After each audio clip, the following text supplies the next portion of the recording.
안녕하세요. 여러분은 가지지 못했다는 이유로 노골적인 것 무시당하여 본 적이 있으신가요?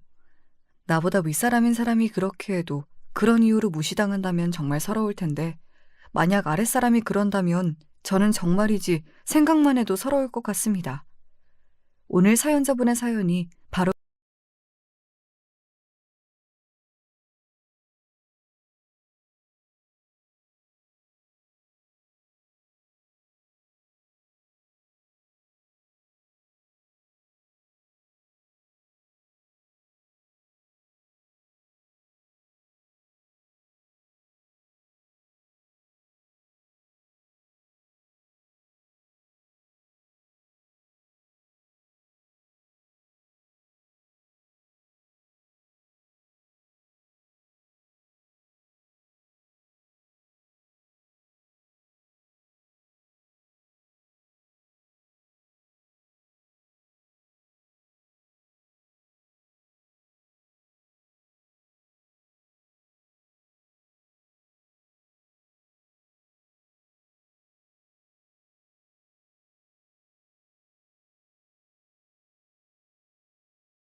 들면 이런 거였어요.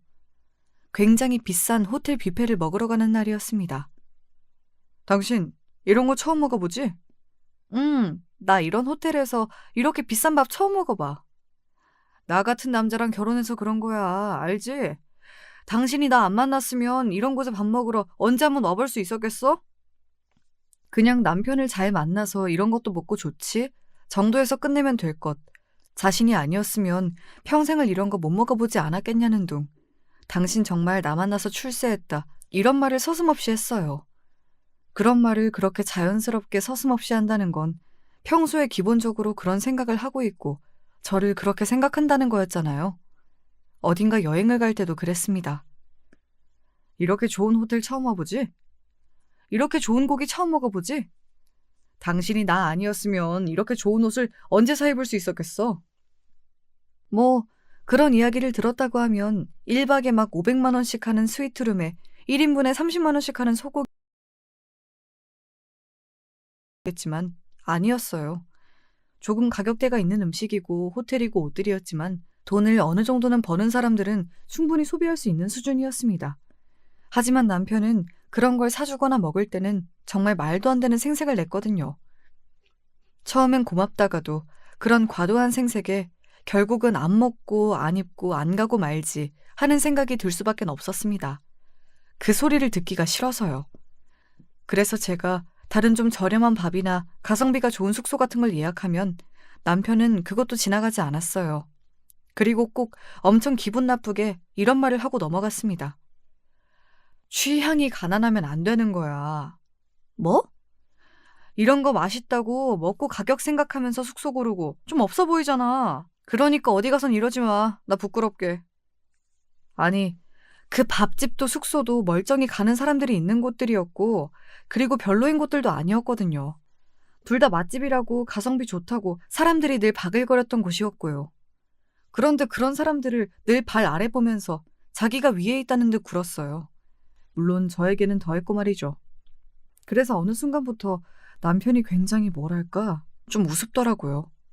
누가 보면 본인이 재벌 3세쯤 되는 줄 알겠어. 남들보다 조금 여유로운 수준이면서 본인이 더럽게 부자인 양 으스대는 거 정말 너무 꼴보기 싫어. 네가 콩깍지가 씌어서 그때는 몰라서 그렇지. 네 남편 연애할 때도 그랬어. 어? 진짜? 응. 우리 밥 사줄 때도 꼭 이거 비싼 거예요 이런 말 몇 번씩 하고 넘어갔고. 그리고 네가 네 남편이 준 선물 자랑할 때도 우리한테도 오빠가 이거 되게 좋은 거라고 했어 라고 꼭 말했잖아. 그래서 우리끼리는 남자친구가 그런 거 되게 말하는 타입인가 보다 했었는데? 자주 보지 않는 친구들도 다들 남편의 성향을 어느 정도는 알고 있었더라고요. 그런 거 보면 남편은 남들이 봐도 한 번에 꼴불견이긴 했던가 봅니다. 지금 생각해보면 저는 남편이 뭐가 좋아서 결혼까지 한 건지 모르겠어요. 그래서 이혼을 생각했던 적도 있었습니다. 하지만 매번 금방 다시 접었던 것 같아요. 늘 이유는 달랐습니다. 한 번은 남편과 헤어지고 어떻게 살아야 하느냐는 생각에 그랬던 적도 있고요. 아이를 낳고 난 뒤에는 아이를 생각하지 않을 수 없었고, 그리고 결정적으로 저희 엄마가 남편을 무척 좋아했어요. 아이고, 이번 생일에도 네 남편이 나한테 용돈이라면서 봉투를 주더라. 그거 얼마 된다고 그렇게 좋아해. 금액도 금액이지만 마음 아니니. 나는 내 자식 중에 너같이 그렇게 결혼 잘하는 애가 나올 거라고는 생각도 못했어. 남편 복 없는 년은 자식 복도 없다고 하잖니. 그런 말이 어딨어. 왜 없어? 다들 하는 말인데. 아무튼 내가 어디 가서 내가 너랑 너희 남편만 이야기하면 어깨가 올라간다니까. 다들 사위가 용돈 준다고 하면 얼마나 부러워하는지 몰라. 엄마가 그런 말을 하는 걸 한 번 들은 이후로는 정말 더더욱 망설이게 되더라고요. 그런 거 있잖아요. 나만 참으면 돼. 그런 생각이 드니까. 나만 아무렇지 않은 것처럼 하고 있으면 다들 행복한가 보다. 그렇게 생각하며 버텼던 것 같아요. 만약에 남편이 그 정도만 했어도 저는 그냥 남편과 평생 살았을 겁니다. 그냥 생색내기 좋아하고 그로 인해 나를 조금 무시하더라도 뭐 엄마가 저렇게 좋아하고 아이에게도 아빠가 있는 게 좋으니까 하고 생각하면서 말이죠. 하지만 불행히도 남편은 거기서 멈추지 않고 점점 더 심해졌습니다. 원래 그렇잖아요. 누가 잘못되었다고 지적해주지 않은 상태에서 그 잘못됨이 지속이 되면 점점 더 죄의식 없이 더하게 된다는 거 말입니다. 저희 남편이 딱 그랬어요. 내가 내 무덤을 판 것 같아. 갑자기 그게 무슨 소리야? 오늘 동창회를 갔다 왔는데 동식이 마누라가 글쎄 약사래 약사. 그게 무덤 팠다는 거랑 무슨 상관인데? 제 그 질문에 남편은 저를 굉장히 한심하다는 듯 바라보고서는 한숨을 푹 쉬더군요. 그리고 세상 짜증이 난 듯 짜증스러운 얼굴로 이렇게 이야기했었던 게 기억이 납니다. 동식이가 나보다 못 살고 공부도 못했다고. 그런데? 나보다 결혼을 잘했잖아. 내가 진 거 같잖아. 나랑 결혼한 걸 후회한단 소리야? 너 같으면 좋겠냐? 어? 내가 오늘 마누라 뭐 하냐는 말에 쪽팔려서 아무 말도 못했다고. 집에서 쳐논다는 말을 어떻게 하냐? 마누라가 쪽팔린다는 말을 그렇게 아무렇지 않게 할 수 있어? 이건 교육도 제대로 안 돼 있어. 하늘 같은 남편이 말을 했는데 어디서 대꾸를 해? 어? 너 진짜 한 대 맞고 싶냐? 때려! 때리라고! 내가 못할 줄 알아? 그날 처음으로 남편한테 맞았어요. 세게 맞거나 많이 맞은 건 아니었지만 아마 누군가에게 맞아보신 분은 아실 겁니다. 처음에 그 충격이 엄청났던 것 같아요. 그래서 아직 그날이 제 기억 속에 굉장히 충격적인 일로 기억되어 있고요. 그 뒤로도 남편에게 여러 번 맞았지만 그날의 기억이 가장 크게 남아있거든요. 네, 그날 이후로 남편은 저를 향해 폭력을 행사하기 시작했습니다. 한 번이 어렵지 두 번, 세 번은 쉽더라고요. 나중에는 정말 죄의식을 느끼지도 미안해하지도 않는 것 같았고 말이죠. 하지만 저는 그럼에도 남편에게 벗어날 생각을 하지 못했습니다. 겁쟁이였죠 뭐. 그리고 저를 우습게 보기 시작하니 저희 가족은 더더욱 그렇게 될 수밖에 없었어요. 하루는 제 여동생에 대해 이런 말을 하더군요. 저에게는 여동생이 하나 있었거든요. 시집을 가지 않은. 처제는 결혼을 못한 거지? 걔는 안 한 건데? 남자친구 있었는데 안 했잖아. 할 수 있는데 안 하는 사람이 어딨어. 그건 핑계일 뿐이고. 그냥 못한 거지. 처제가 남자들한테 인기 있을 타입은 아니잖아. 동생을 갑자기 험담하는 그 분위기에 기분이 나빠서 인상을 썼었습니다. 그랬더니 저를 보면서 약간 비웃더군요. 그러고는 이렇게 말했습니다. 왜? 동생 욕하니까 기분 나빠? 근데 처제는 너무 여자가 고분고분한 맛이 없어. 사람이 너무 드세기만 하잖아. 나는 걔가 부러운데? 제 그 말에 남편이 인상을 팍 쓰더군요. 뭐가 부러운데? 대체 왜? 너도 혼자 살고 싶어? 아니면 남자한테 따박따박 말 다 받아치면서 그걸 당당하다고 생각하고 살고 싶어? 자기 일하고 자신감 넘치고 나는 내 동생 멋지다고 생각하는데? 이게 어디서 남편이 이렇게 이야기하는데도 그게 자신감 넘치는 거야? 그냥 나이 먹고 결혼 못하는 노처녀가 성격만 더러워진 거지. 내 동생이야. 그만 욕해. 이게 진짜 미쳤나? 네 남편은 안 무섭냐? 어? 그날 저는 남편에게 정말 많이 맞았습니다. 지금 와서 생각해보면 남편은 제 동생이 무서웠던 것 같아요. 늘 바른 말만 하는 것도 그랬지만 제가 동생을 보면서 다른 생각을 하게 될까봐 그랬던 걸로 생각합니다. 혹시나 자기한테 대들까봐, 그리고 혹시나 도망이라도 갈까 봐서 말이죠. 거의 1시간 가까이 맞고 바닥에 널브러져 있는 저를 내려다보며 남편이 했던 말이 생각이 납니다. 너는 진짜 아무 데도 못 가. 너 도망치면 내가 진짜 지구 끝까지 가서 가만 안 둘 테니까. 죽어도 이 집 식구로 죽어. 알겠어? 어쩌면 제가 남편에게 도망칠 생각을 하지 못했던 가장 결정적인 이유가 그거지 않을까 싶기도 해요. 정말로 남편은 그렇게 할 수 있는 사람이라고 생각했으니 말입니다. 그렇게 저는 남편에게 복종하며 살았습니다. 정말로 말 그대로 복종이었어요. 죽으라면 죽는 신용까지 하며 살았으니 말입니다. 물론 그런 제 모습을 이상하게 보는 사람들이 있기는 했습니다. 가족들은 물론이었고요. 너 요즘 안 좋은 일 있니? 아니, 내가 그럴 게 뭐가 있어. 그러니까 네가 그럴 일이 없는데 애가 얼굴이 너무 안 좋아서 하는 말이야. 요즘 컨디션이 안 좋은가 봐. 자기 몸은 자기가 챙겨야 한다. 알지? 친구들마저 저에게 무슨 일이 있는지를 물어봤어요. 너 얼굴도 얼굴인데 사람이 뭐랄까 기운이 하나도 없어 보이고 어딘가 영혼이 빠져나간 사람 같아. 별일 없어. 정말 그런 거 맞아? 별일 없다니까? 제가 버럭 소리를 지르자 친구가 놀라서 눈을 동그랗게 뜨고 저를 바라보더군요. 저는 성격도 이상해지고 있었습니다. 그러니 당연히 사람들을 만나는 것도 꺼리게 됐어요. 그리고 제가 남편에게 학대당하고 산다는 사실을 남들에게 알리고 싶지 않았습니다. 지금 생각하면 그걸 부끄러워했다는 것조차 부끄러운데 그때는 남들이 제가 이렇게 산다는 걸 몰랐으면 하는 마음이 컸던 것 같아요. 그래서 점점 더 숨어 살 수밖에 없었습니다. 어두침침한 얼굴을 해가지고 나는 너만 보면 속이 뒤집혀. 그러면 이혼할래? 어느 날은 진심을 담아 그렇게 이야기했던 적이 있어요. 제 얼굴을 보는 것만으로도 짜증이 난다는 남편이 왜 나와 헤어지지 않는 건지 늘 궁금했었거든요. 그리도 남편이 이혼만 해준다면 위자료고 뭐고 받지 않고 그냥 나갈 생각도 있었습니다. 너 미쳤어?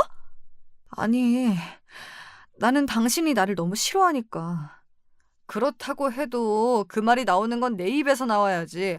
어디서 감히 네가 이혼 이야기를 먼저 꺼내? 너 정말 돼지고 싶냐? 어? 아니, 미안해. 남편에게 맞으며 생긴 습관 아닌 습관이 하나 있는데 그건 위협적인 상황이 생기거나 누군가가 저에게 손만 들어도 제가 움찔하면서 손으로 저 자신을 막는다는 것이었습니다. 어디서 보니까 학대당하고 사는 사람들이 가진 버릇이라고 하더라고요. 아직 저는 그 습관을 고치지 못했어요. 꽤 오래 걸리는 것 같아서 남편이 나에게 얼마나 큰 상처를 준 건지 매일 새롭게 깨닫고 있습니다. 아무튼 그날도 정말 뒤지게 맞았던 것 같아요. 그리고 그날 이후 남편의 친구들과 다 같이 부부 동반으로 모이는 자리가 있었습니다. 남편이 저를 향해 손을 들었고 저는 움찔하며 저를 손으로 막았어요. 그리고 그 장면을 거기 있는 모두가 봤고 말이죠. 바보가 아닌 이상 알 수 있었을 겁니다. 아, 저 여자 맞고 사는구나 하고 말이죠. 누가 보면 내가 당신 때리는 줄 알겠어. 라고 말하며 거기서는 사람 좋은 척 웃었지만 아마 속으로는 아무도 남편의 그 말을 믿지 않았을 거예요. 그리고 집으로 돌아와서는 또 자신을 쪽팔리게 했다며 저를 때렸고 말이죠. 저는 그렇게 남편에게 맞아가며 점점 더 제 자아를 잃어만 갔습니다.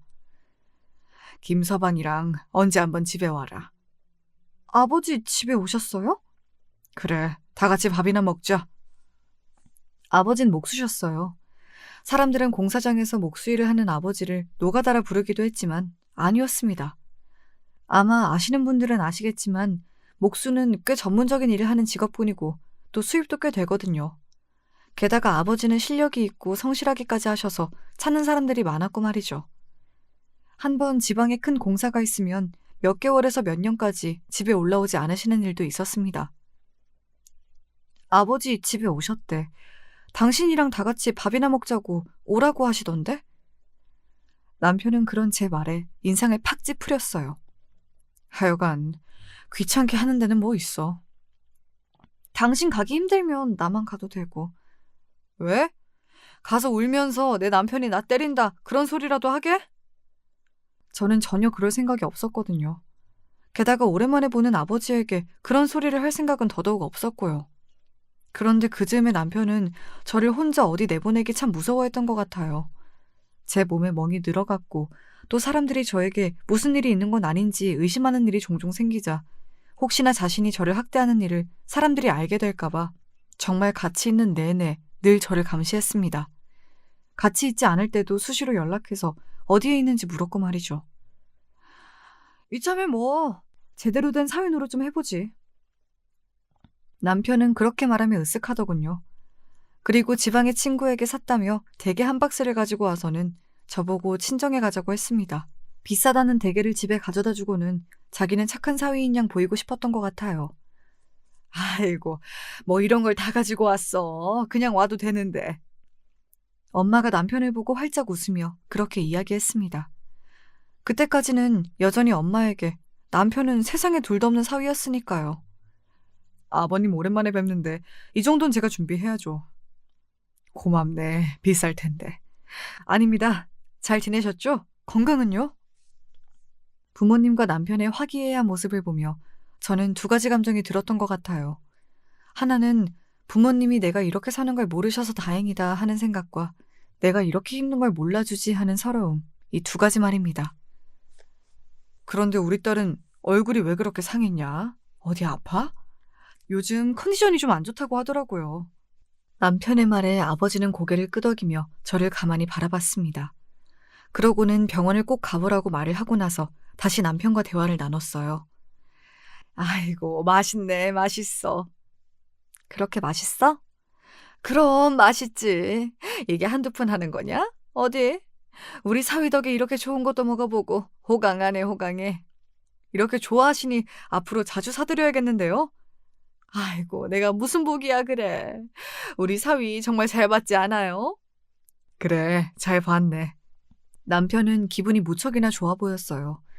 그 시기에 일도 제대로 안 풀렸었고 친구와도 다툼이 잦은 것 같았거든요.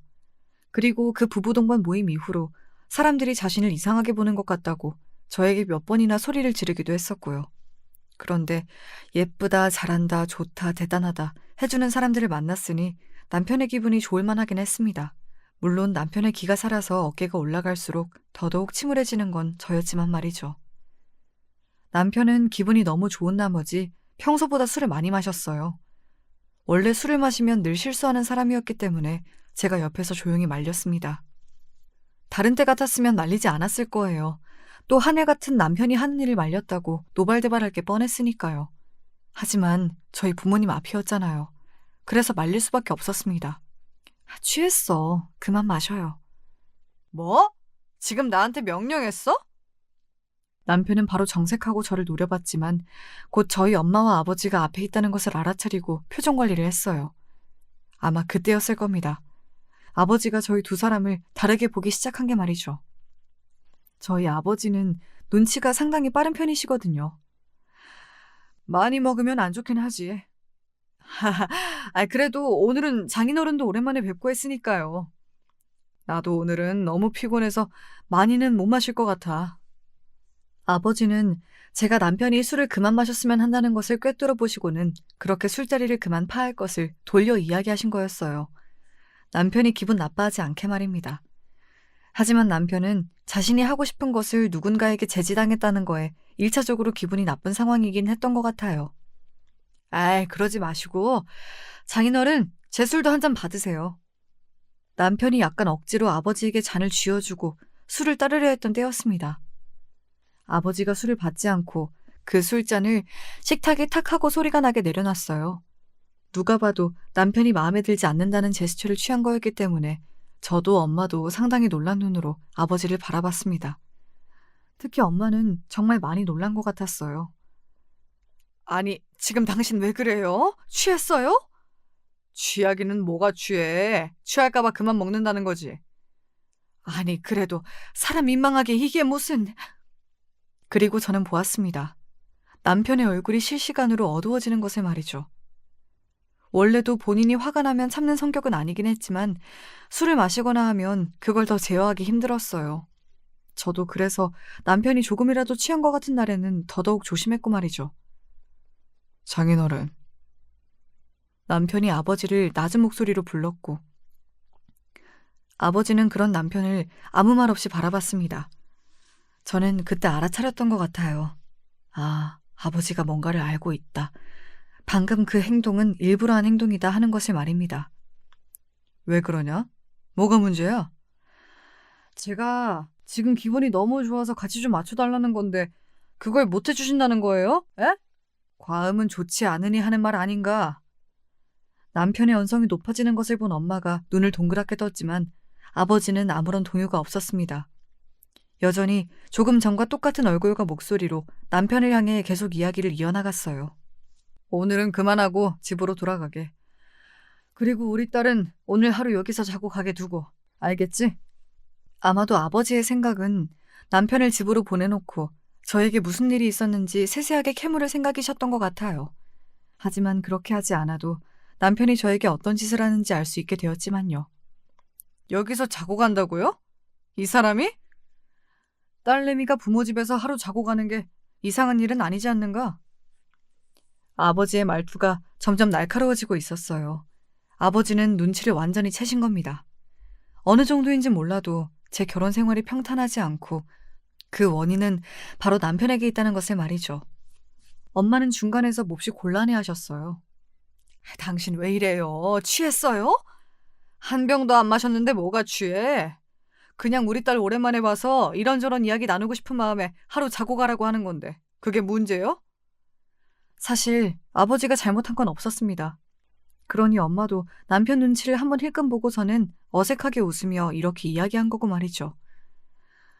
그래, 오늘 하루만 얘 집에 두고 가. 어? 내일 일찍 보낼게. 아버지는 엄마의 그런 태도에 인상을 확 찌푸리셨어요. 나중에 들은 이야기인데 딸내미 앞에서 그렇게 사위에게 설설 기는 모습을 보여주면 남편이 저도 우습게 보는 게 당연하다고 그런 생각을 하셨던 것 같더라고요. 싫은데요? 남편이 그렇게 이야기하며 젓가락을 소리가 나게 식탁에 내려놨습니다. 아니 사실상 던진 거나 마찬가지였어요. 남편의 모습은 엄마는 놀란 눈으로 바라봤고 아버지는 아무런 감정이 없는 눈으로 바라봤습니다. 저는 놀라긴 했던 것 같아요. 남편의 그런 모습을 처음 봐서? 그런 이유는 전혀 아니었고요. 다른 사람 앞에서 그렇게 막 나갈 줄은 몰랐기 때문에 그거에 놀랐습니다. 자네, 지금 뭐라고 했나? 싫다고 했어요. 시집 보냈으면 끝 아닌가요? 아버님은 출가 외인이라는 말도 모르세요? 저 사람은 이제 우리 집 사람이에요. 엄마가 놀란 얼굴로 남편을 보다가 남편을 재빨리 말렸습니다. 아마 더 이상 큰 소리가 나오는 걸 막아야겠다 생각하신 것 같았어요. 그렇지 않다는 게 아니라 그래도 우리 딸이기도 하니 오랜만에 데리고 자겠다는 거야. 자네가 한 번만... 아이씨. 남편이 욕을 했습니다. 그리고 남편의 그 욕을 엄마도 아버지도 다 선명하게 들었고 말이죠. 엄마는 너무 놀라서 그 자리에서 입을 떡 벌리고 굳었어요. 엄마는 정말로 몰랐다고 하더라고요. 남편이 그런 사람이라는 걸 말입니다. 자네 지금 뭐라고 했나? 이 집안 사람들은 대체로 자기 주제 파악이 잘 안 되는 것 같아요. 내력인가? 뭐? 아니, 전현도 매일 지 주제 파악 못해서 나한테 맞거든요? 저는 거기서 굳을 수밖에 없었습니다. 그 말까지 남편이 할 줄은 정말로 몰랐거든요. 그리고 얼굴이 시뻘겋게 달아오른 게 느껴졌어요. 수치심 그런 감정도 있었던 것 같고 부모님이 몰랐으면 하는 마음이 컸으니까 그거에서 오는 복합적인 감정이었던 것 같아요. 뭐? 맞아? 네. 매일을 나한테 개처럼 맞으면서 살거든요. 몰랐죠? 아버지의 표정이 험악해지는 것을 저는 봤습니다. 평소엔 순해 보여도 화가 나면 너무 무서운 분이셨거든요. 그런 아버지의 모습을 알아서 저도 아버지를 조금 어려워하는 것도 있었고 엄마도 정말로 중요한 때는 아버지 말을 다 들었고요. 하지만 남편은 몰랐죠. 아버지의 그런 모습을 단 한 번도 본 적이 없었으니까요. 비싼 밥 사 먹였더니 자꾸 이렇게 사람을 열을 받게 하네? 이게 얼마짜리 댁인 줄 알아? 앞서 이야기했지만 남편은 자기가 돈을 쓰거나 남에게 잘해준 게 있으면 그걸 끝까지 생색을 내고 감사하다는 인사를 100번은 받아야 하는 사람이었거든요. 그런데 그 인사를 채 받지도 못했는데 이렇게 자신의 빈정을 상하게 했으니 남편의 입장에서는 엄청나게 화가 날 만한 일이었던 겁니다. 아버님은 이런 거 드셔보시기나 하셨어요? 평생? 남편은 그렇게 말하며 아버지를 비아냥거렸습니다. 그리고 급기야는 댁의 다리를 하나 들어서는 그걸로 아버지의 어깨를 밀었어요. 정말 누가 봐도 폐륜, 하극상, 그런 단어들이 생각나는 행동이었습니다. 평생 노가다꾼으로 살아온 양반이 이런 귀한 거 먹어보기나 했냐고. 사위 덕에 먹어봤으면 고맙다 납작 엎드려서 좋은 말이나 해댈 것이지 어디 시집보낸 딸내미를 자고 가라 어쩌라 하면서 나한테 명령질이야. 확실히 취하긴 한 것 같다는 생각이 들었습니다. 그때 제 머릿속에 한 가지 생각이 스쳐 지나갔어요. 그 생각이 든 순간 남편을 말려야겠다는 마음밖에 들지 않았습니다. 그래서 저는 남편의 팔을 재빨리 잡았어요. 그러고는 이렇게 말했습니다. 나 그냥 집에 갈 테니까 당신도 그만 마셔. 그리고 일어나자. 너 오늘 집에 못 간다. 자고 가. 아버지. 아니 이것들이 진짜! 남편이 자리에서 벌떡 일어서며 저를 밀었습니다. 그래서 저는 넘어졌고요. 제가 남편을 말린 이유가 그거였어요. 바로 혹여나 저와 아버지에게 지금 이 자리에서 폭력을 행사할까 싶어서 말입니다. 그것만큼은 부모님에게 보여주거나 당하게 하고 싶지 않았거든요. 이 노인네가 죽고 싶나? 너도 맞을래? 나한테 뒤지게 맞아야 정신을 차리지? 네 딸내미처럼! 남편은 해선 안 될 말을 입에 담고야 말았어요. 그 순간 엄마의 표정이 굳었고 그리고 아버지의 눈이 돌아가는 게 보였습니다. 그리고 저는 다 끝났다는 생각에 멍하니 바닥에 앉아 있었던 것 같아요. 이 개자식이! 아버지는 그렇게 이야기하며 손에 온 힘을 실어 남편의 얼굴을 후려 갈겼습니다. 퍽 하는 소리가 거실에 울려 퍼졌어요. 짝도 아니었습니다. 퍽이었어요. 앞서 이야기했지만 저희 아버지의 직업은 목수셨습니다. 그동안 공사판에서 그렇게 험한 일을 하면서 얼마나 손이 두껍고 커졌겠어요. 그리고 그 힘은 말할 것도 없고 말이죠.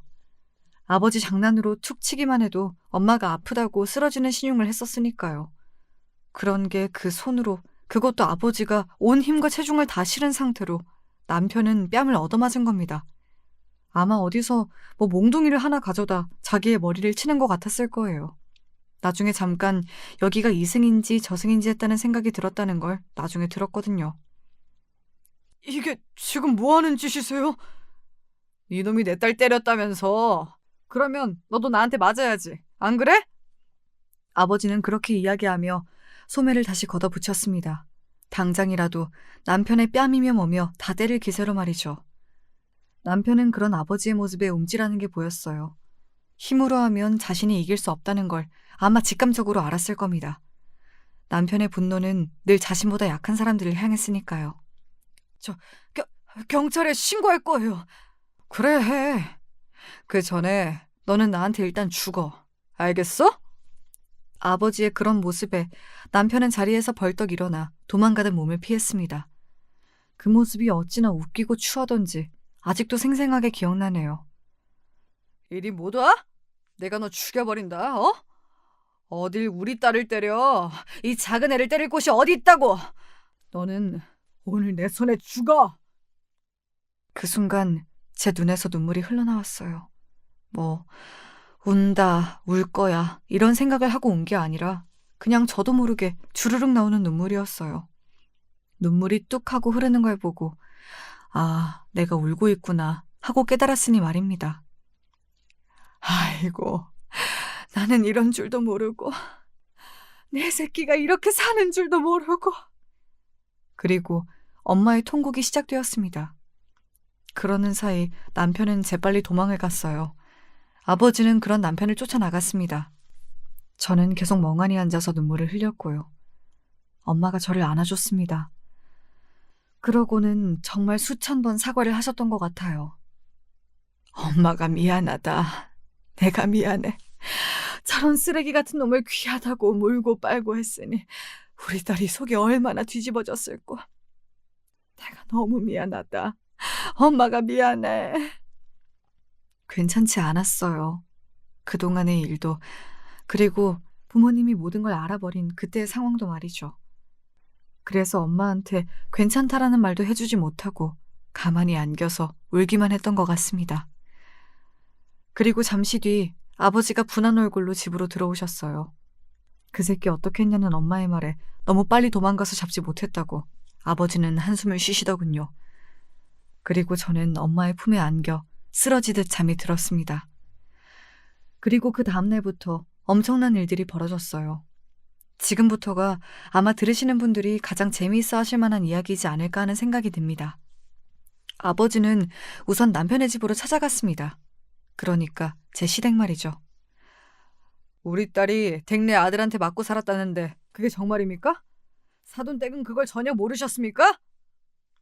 아버지는 온 동네 사람들이 다 들을 수 있게 그렇게 쩌렁쩌렁 소리를 지르며 시댁 식구들을 불러냈고 시댁 식구들은 그런 아버지를 말렸지만 아버지는 들을 생각이 전혀 없으셨습니다. 오히려 더 크게 소리를 지르셨다고 해요. 우리 딸 맞고 사는 거 알았어요? 몰랐어요?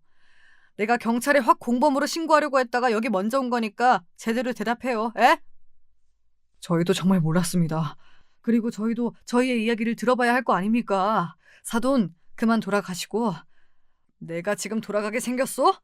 우리 딸이 기절할 만큼 맞으면서 살았다는데 애가 지금 눈에 빛을 다 잃었는데 당신 같으면 당신 딸이 그렇게 맞고 살아도 그걸 알게 됐어도 가만히 있을 수 있겠냐고! 그 덕에 온 동네 사람들이 남편이 저를 때린 걸 다 알게 되었다고 해요. 시아버지가 평판이 좋고 굉장히 점잖으신 분인데 사람들이 사실은 시아버지도 집에서 시어머니 때리고 그런 거 아니냐고, 아들이 그걸 어디서 배웠겠냐고 하도 수근거리는 통에 동네에서 고개를 들고 다닐 수 없다가 급기야는 최근에 집을 내놓으셨다고 하더라고요. 더 이상은 그 동네에 살 수 없게 되어서 말입니다. 사실 저도 그동안 남편 몰래 하나 둘 증거를 모아놓긴 했었습니다. 예를 들어 남편이 저를 때릴 것 같으면 미리 휴대전화의 녹음 기능을 켜둔다거나 남편이 저에게 전화 오는 거, 보내는 문자 이런 것들을 다 남겨놨어요. 혹시나 언젠가 쓸 일이 있을까 싶어서 말이죠. 그리고 그날이 오긴 하더라고요. 절대 오지 않을 줄 알았는데 말입니다. 너 정말 나랑 이혼이라도 하겠다는 거야? 어? 그러면 이렇게 모두가 다 알게 됐는데 내가 당신이랑 같이 살 수 있을 거라고 생각하는 거야 지금? 이게 어디서 또 말대꾸를 한 번만 더 때려. 나도 그땐 가만히 안 있어. 제가 이를 악물고 그렇게 이야기하자 남편도 당황한 게 보였습니다. 단 한 번도 제가 그런 태도를 보인 적이 없었으니 남편의 입장에서는 그렇게 놀랄 만한 일이긴 했을 거예요. 가만 안 있으면 어쩔 건데? 아버지한테 이럴 건데? 말은 그렇게 해도 태도에서는 이미 좀 게 티가 났어요. 그리고 남편은 저희 아버지에게 엄청 겁을 먹은 것 같더라고요. 아버지 이야기만 해도 움찔하는 걸 보고 알았습니다. 그날 맞았던 게 꽤나 아팠던 모양이더라고요. 게다가 아버지를 절대 이길 수 없다는 것도 알게 된 모양이었고요. 그리고 너는 정말 내가 그동안 그냥 당하고만 있었을 거라고 생각하니? 그게 무슨 소리야? 남편은 정말 영문을 모르겠다는 듯 저를 바라보더군요. 그런 남편에게 제가 서류 봉투 하나를 건넸습니다. 그걸 열어본 남편의 표정이 점점 굳다 못해 하얗게 질려갔어요. 아니, 이걸 다 어떻게, 언제 이걸. 그 안에는 그간 제가 모았던 저를 향한 남편의 학대에 대한 증거들이 가득했습니다. 저를 때렸던 날 병원에 가서 찍었던 사진, 그리고 의사의 진단서, 남편의 폭언이 담긴 문자의 내용들, 그리고 저를 때릴 때의 음성이 녹음된 파일들까지 말이죠. 그게 끝이 아니야. 더 봐. 그리고 남편은 제가 절대로 모를 거라 생각했던 자신만의 비밀 하나가 더 있었습니다. 그건 바로 너 꼴에 바람도 폈더라? 불륜까지 한 거예요. 저는 남편이 불륜을 한 것 자체는 기분이 나쁘거나 하지 않아요. 배신감? 그런 거 전혀 느끼지 못했습니다. 오히려 남편이 다른 여자를 만난다는 걸 알고 기쁘기까지 했었거든요. 제발 나를 버리고 그 여자에게 가라 라는 생각을 할 만큼 말이죠. 하지만 이런 상황에서 남편의 외도는 제가 더 쉽고 빠르게, 그리고 더 많은 것들을 받아내며 이혼을 할 수 있는 무기가 되었어요. 이미 그 자료들을 가지고 변호사를 다 만나고 온 다음이었고 말이죠. 남편이 말을 더듬었습니다. 이걸 다 모았단 말이야? 그동안? 그러면 내가 정말로 아무 생각도 없이 너한테 당하고만 살 줄 알았니? 나도 생각이라는 걸 해. 내가 진짜 등신이야? 어? 남편은 아무 말 없이 가만히 제가 보낸 자료들을 하나둘 봤습니다. 남편도 알았을 겁니다. 이혼하지 않을 방법은 그 어디에도 없을 거라는 걸 말이죠. 머리 굴리지 말고 순순히 도장 찍어. 그리고 다시는 내 앞에 나타나지 마. 알겠어? 만약에 내 요구를 하나도 들어주지 않으면 내가 무슨 짓을 할지 나도 몰라. 제 그 말에 남편은 쫀득했지만 그래도 끝까지 자존심을 세우더군요.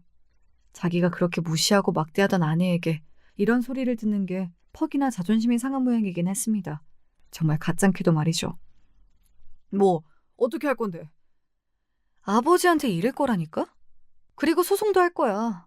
그리고 네가 가는 모든 곳에 네가 한 짓을 전시할 거야. 네 친구들, 네 회사 동료들, 네가 아는 모든 사람한테 이거 다 보낼 거라고. 알아들어? 이 개새끼야? 그 말은 정말 남편이 본인의 인생에서 들어본 말 중에 가장 무서운 말일 겁니다. 저는 확신할 수 있어요. 그렇게 사람 좋은 척을 하면서 가오 떨어지는 걸 죽기보다 싫어하는 양반이 자기 몸에 반도 안 되는 마누라를 팬 것도 모자라서 70이 넘은 장인어른에게 그렇게 맞고 도망을 다녔다는 것. 아마 죽기보다 주변 사람들에게 알려주기 싫었을 거예요. 알았어. 알겠으니까 합의서 들고 와.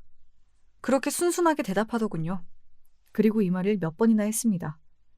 깨끗하게 당신 원하는 거 다 해주면 소문 안 낼 거지? 진짜 소문 내지 마. 알겠지?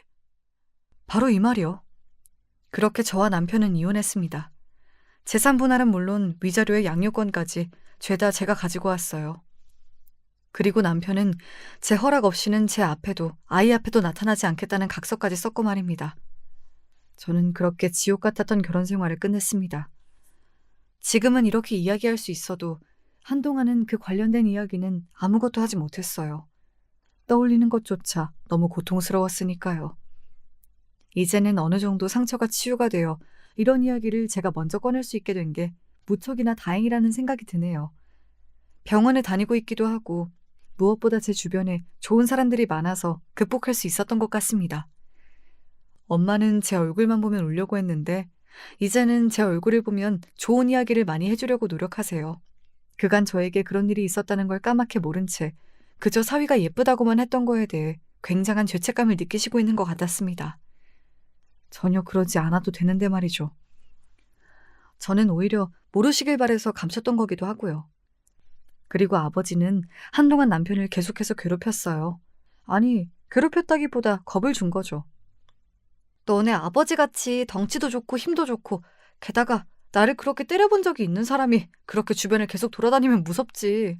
나 같아도 너한테 전화할 만한 것 같아. 남편이 저희 아버지가 무섭다고 더 이상 자신을 쫓아다니지 않았으면 한다고 전에서 연락해왔거든요. 고작 저런 인간이 무서워서 그간 잠자코 있었다는 게 어이가 없을 만큼 하찮다고 생각했던 것 같습니다. 아마 그 새끼는 저희 아버지가 무서워서라도 제 옆에 나타나진 않을 거예요. 아니, 그 전에 그 상간녀라는 여자와 다시 재혼했으니 더 그랬긴 했을 겁니다. 네, 남편은 금방 다시 재혼을 했습니다. 보통 이런 경우에는 그 상간녀를 욕하고 싶다든지 아니면 그래 너도 어차피 바람 피워서 하는 결혼이고 네 엿보니까 그런 개새끼한테 실컷 당해봐라 뭐 그런 생각이 들 것 같잖아요. 하지만 저는 둘 다 아니었습니다. 너무 불쌍하지 않니? 세상에 남편 불륜녀를 이렇게 진심으로 불쌍하다고 생각하는 사람은 너밖에 없을 거다 진짜로. 하지만 저는 정말로 그녀가 불쌍했거든요. 저와 같은 일을 당한다는 걸 생각하면 말이죠. 아무리 불륜이 엄청난 잘못이긴 하지만 제가 당했던 수년의 그런 일들을 다 당할 만큼의 죄는 아니라는 생각이 들기도 했고요. 그만큼 남편은 저를 학대했으니까요. 할 수만 있다면 그 불륜녀를 찾아가서 그 결혼은 절대 하지 말라고 뜯어말리고 싶었지만 주변에서 말렸습니다. 그 여자의 엿보이기도 하고 무엇보다 이제 더 이상 그 집 식구들과 엮이지 말라고 말이죠. 저도 그러고 싶진 않았기에 찾아가진 않았던 것 같아요. 그리고 얼마 지나지 않아 그 여자도 도망을 갔다는 소식을 들을 수 있었습니다. 다행이라고 생각했던 것 같아요. 그리고 저보다 낫다는 생각도 했고 말이죠. 그게 무슨 개소리야. 뭐가 너보다 나아. 나는 그 지옥을 바보같이 몇 년을 버티고 있었는데 금방 도망가잖아. 그것만으로도 똑똑한 거지. 나보다 나아. 어이가 없다. 어이가 없어. 세상에 불륜녀를 그렇게 생각해주는 사람은 너밖에 없을 거다 아마. 친구는 그렇게 이야기하며 고개를 저었지만 본인도 그렇게 생각하긴 했을 거예요. 그런 남자한테 여자가 당하고 사는 건 마음이 쓰이는 일이니까 말이죠. 심지어는 저희 엄마도 그 불륜녀 어떡하냐는 말을 했을 정도니까요. 시댁은 이사하였고 남편은 회사에서 잘렸습니다. 동네에 소문이 파다하게 났는데 그게 남편의 회사에까지 흘러들어간 모양이었어요. 회사에서 권고사직을 당했다고 하더군요. 그 자존심에 회사에서 나가줬으면 하는 의사를 표했을 때 버티기란 쉽지 않았을 것 같긴 해요. 그리고 매일을 집안에 갇혀서 게임만 한다고 들었습니다. 그 때문에 시어머니의 속이 말이 아니라고 말이죠. 사실 시어머니에게는 감정이 조금 있긴 해요. 시아버지는 몰라도 시어머니는 제가 남편에게 그렇게 맞고 살았다는 걸 절대 모를 리 없었거든요. 그런데 아는 척하면 저를 도와주거나 자신의 아들에게 뭐라고 해야 하니까 모르는 척하는 걸 택했던 거고 말이죠. 그걸 생각하면 그냥 지금 그렇게 속상해하고 고통받는 게 업보라는 생각이 듭니다. 제 버릇 개 못 준다는 말이 있죠. 남편은 동네에서도 자기보다 못한 사람에게 손가락질하고 어디 식당에 가서도 가게 사장님한테 이렇게 남 비위 맞춰주면서 밥 벌어먹고 사는 거 힘들지 않냐 뭐 그런 식의 이야기를 했다가 시비가 붙어서 싸움이 났다는 이야기를 들었습니다. 그리고 경찰이 와서 합의금을 몇 번이나 물어줘야 했다고 말이죠. 친구들에게도 다 손절을 당했다고 하더군요. 전에 왜 약사 아내와 결혼했다던 그 친구에게도 시비를 걸었다고 했습니다. 나보다 평생을 못 낳았던 애가 어떻게 자기보다 잘 살 수 있냐면서 화를 내서 말이죠. 그러면서 그 약사 아내를 자기가 꼬시겠다며 말도 안 되는 개소리를 해댔다고 하더군요. 친구에게도 회사에게도 손절을 당하고 이제 가족밖에 남지 않았다고 했습니다. 그마저도 시아버지나 동생들은 찾아오지도 않고 시어머니만 가끔 들여다본다고 말이죠. 남편은 아마 결국에는 자기 어머니에게도 버림을 받게 될 거예요. 제가 아는 시어머니는 인내심이 있는 사람이 아니었고 남편은 그 정도를 뛰어넘는 사람이었으니 말입니다. 그렇게 남편의 주변에는 결국엔 아무도 남지 않게 될 겁니다. 자신의 자랑을 더 이상 할 수 없고 누군가 옆에서 잘났다고 해주는 사람이 아무도 없는 현실. 남편은 그 현실 속에서 외롭고 처절하게 살 거예요. 그게 저는 최고의 복수라고 생각합니다. 그리고 저는 그 반대로 정말 많이 행복해하며 좋은 일만 만들려고 노력하는 삶을 살 거라고 말이죠. 저에게는 좋은 사람들이 주변에 많으니까요. 남편과는 달리 말입니다. 한때는 정말 복이 없는 사람이다라고 생각했는데 이렇게 보니 제가 복이 많은 것 같기도 하네요. 나 이제 은퇴할 거다. 잘 생각하셨어요. 이제 편하게 쉬세요. 돈 없어서 굶어 죽을 걱정을 해야 하는 것도 아닌데. 그 전에 내가 너한테 줄 게 있다. 아버지는 그렇게 말씀하시면서 저에게 뭔가 하나를 건넸습니다. 바로 통장이었어요. 그리고 그걸 의아한 눈으로 열어보고서는 경악하는 눈으로 바뀔 수밖에 없었습니다. 너무 큰 돈이 들어있었거든요. 그동안 악착같이 모은 돈이야.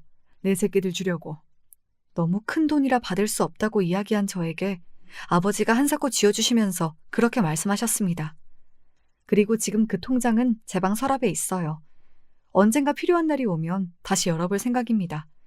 함부로 쓸 수 없는 돈이잖아요. 아버지의 피땀 눈물인데. 제 이야기는 여기까지입니다. 저는 오늘보다 내일, 그리고 모레 더 괜찮아지고 행복해질 거예요. 남편은 반대로 오늘보다 내일, 그리고 모레 더 불행해지겠죠. 꼭 그러길 바라고 있기도 하고 말입니다.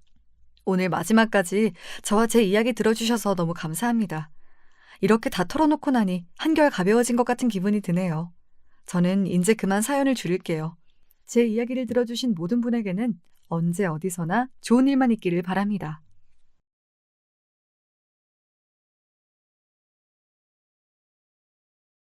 안녕하세요. 전 경기도에 살고 있는 40대 초반 여성입니다. 결혼한 지 8년 정도 됐고, 현재는 6살 난 아들 하나가 있어요. 늦게 귀하게 얻은 아이라 온 집안의 예쁨을 다 받고 있는 아들입니다. 남편은 공기업에 다니고 있고, 전 원래 작은 회사에 다니긴 했는데 결혼하면서 그만뒀어요. 남편의 집이 손이 귀한 집안에 시어머니가 식당을 운영하시는데 그게 규모가 꽤 컸거든요. 그래서 나중엔 며느리가 있으면 좋겠다고 늘 얘기하셨어요. 남편은 외동아들이었으니 당연히 그건 절 얘기하는 거겠고요. 물론 그런 이유도 있긴 했지만 가장 큰 이유는 바로 아이였습니다. 조금 전에 얘기했듯 남편의 집안은 대대로 손이 아주 귀했고 전 빠르지 않은 나이에 결혼했어요. 사실 그것 때문에 시어머니가 절 마음에 안 들어 하신 부분도 있었고 말이죠. 처음 인사를 갔을 때 다른 것보다도 나이부터 물어보셨던 게 기억납니다. 올해 나이가 어떻게 되니? 33입니다. 아이고, 곧 있으면 노산이네 그려. 처음 보는 자리에서 바로 그런 얘기부터 하셨으니까 말이죠. 사실 인사를 가기 전에 남편에게 어머니가 좀 그러신 편이라고 미리 얘기를 듣고 가긴 했지만 그럼에도 면전에 대고 바로 그런 얘기를 들으니 당황스럽고 놀라긴 했었습니다. 결혼하자마자 바로 임신부터 해라. 알겠지? 네? 아, 네. 딱히 엄청난 반대를 하진 않으셨지만 제 나이는 대놓고 마음에 안 들어 하셨어요. 하지만 남편이 이미 저보다 4살이나 더 많았었기 때문에 더 어린 며느리를 보는 건 쉽지 않다는 것도 알고 계신 듯 했습니다. 물론 시어머니의 식당이 잘 되고 있었고 남편이 공기업이라는 안정적인 직장을 다니고 있지만 남편도 곧 마흔인데 더 이상 미룰 수만은 없는 노릇이니까 말이죠. 그래서 인사를 간지 얼마 되지 않아 바로 상견례를 하고 날을 잡았어요. 최대한 빨리빨리 그렇게 결혼했습니다. 물론 좋은 점도 있었어요. 빠르게 준비하다 보니 서로 맞지 않는 점도 빨리 해결했거든요. 예를 들어 혼수나 예단 그런 문제들도 양측 다 욕심부리지 않고 어느 정도만 맞춰서 했고 그 외에 다른 것들도 크게 문제가 되는 부분이 아니면 대충대충 넘기자 뭐 이런 분위기였기 때문에 결혼을 준비하면서 한 번도 싸우거나 다툼이 있었거나 하는 건 없었습니다. 친구들 이야기를 들어보면 결혼 준비하면서 참 많이 싸우고 또 파혼하는 커플들도 많다던데 저흰 그런 문제는 굉장히 수월하게 넘어갔어요. 그게 다 시어머니가 하루빨리 결혼하고 하루빨리 아이를 낳아야 한다는 어떤 사명감 같은 게 있으셔서 진행이 빨랐기 때문이기도 했습니다. 아무튼 그렇게 결혼은 수월하게 했는데 문제는 아이가 바로 들어서지 않는다는 것이었죠. 결혼을 하자마자 집에서 아이 갖는 거에만 매진하라며 일도 그만두게 하셨거든요. 그리고 원래는 결혼하자마자 바로 병원에 가본다든지 그런 걸 하진 않잖아요. 그냥 얼마간은 자연스럽게 신혼을 잘 보내다가 피임하지 않는데도 몇 년간 아이가 생기지 않으면 보통 검사를 하러 가는 게 일반적인데 저희 부부는 시어머니의 성화에 못 이겨 결혼한 지 한 달 만에 병원에 가야만 했죠. 그리고 양쪽 다 문제가 없다는 얘기를 시어머니가 직접 귀로 듣고 나선 어디서 점을 보고 제 생리 주기를 검사하시는 등 유난이란 유난은 다 떠셨습니다. 물론 그거에 완전히 몰입해 계셨기 때문에 다른 시비는 걸지 않는다는 게 장점이긴 했지만 그렇게 너무 간섭하시는 것 자체가 저에겐 상당히 스트레스였거든요. 한 번은 제가 돌려서 말한 적도 있어요.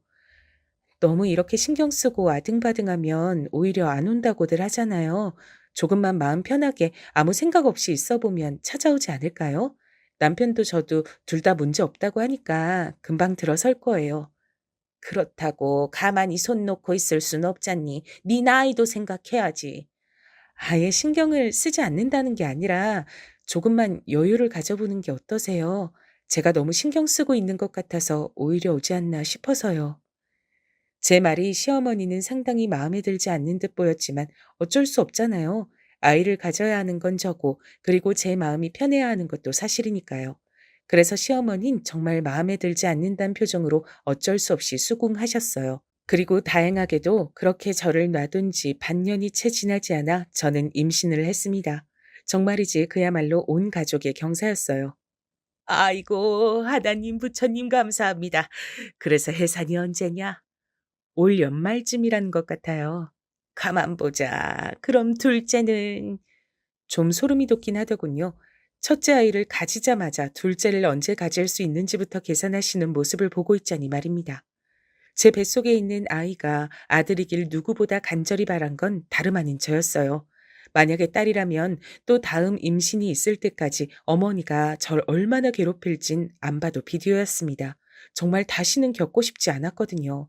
저는 어린 시절부터 잔병 치레가 많았고 몸이 건강 체질은 아니었다 보니 임신하고서도 걱정이 많았습니다. 그리고 그 걱정은 늘 적중했죠. 아이를 가지고 있는 동안 정말 고생을 많이 했거든요. 임산부가 겪을 수 있는 거의 모든 질환은 다 겪은 것 같아요. 몸이 너무 힘들었고 너무 고통스러웠습니다. 물론 뱃속의 아이가 너무 보고 싶고 사랑스러웠지만 그럼에도 가끔은 견딜 수 없을 만큼 힘들었어요.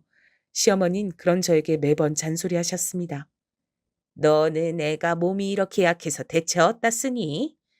움직이지 말란 말이 그렇게 힘드니? 남들은 이렇게 다 해주면 고마워서 절을 한다더니 너는 왜 가만 누워 있는 것도 못해?